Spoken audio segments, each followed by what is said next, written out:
name is Shona. I'm a product manager here at PetDesk. I also do a little bit of product ops, which means that I get to be very controlling and involved in our voice of the customer process, which is near and dear to my heart and involves Pendo Feedback as the backbone.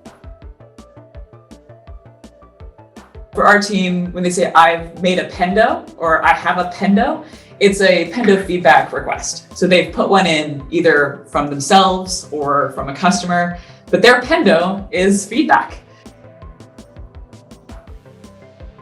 We originally got Pendo for the insights and guidance right before COVID hit. Once the world turned upside down and we realized that we had to change our business model, we focused a lot more on what our customers were saying was happening in the market because they're essential businesses, their communication needs changed entirely, and we're a communications platform. So we realized we needed to have a cohesive voice of the customer solution, not just for what happened with COVID, but for everything. And that's when we got Pendo Feedback. So we basically replaced an internal facing only feedback portal that was very much just text heavy, notes heavy, with something where we can have outputs of information and data that's visible across different teams. And so in feedback, as you can see, we're not building a bunch of things right now because we're building really, really big things. And that's why having feedback's been important, because as we're focusing down on these giant things like syncing with a new system, a new mass messaging solution, those are giant concepts. What we've also found a little bit of love with is the effort versus value matrix here, and finding some opportunities where, hey, we actually did adjust that effort bar, and hey, it is low. So a lot of this has been organic.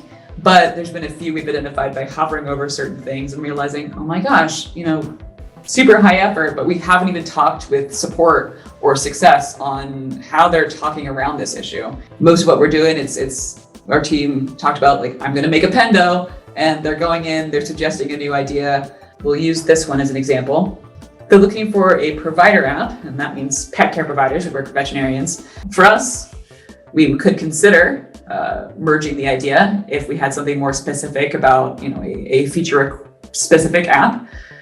We don't. We have a request for a provider app, but not something that's specific for this one use case. So what we would do typically when triaging this is decide, do we need to merge that? Does it actually make sense for that larger provider app ask?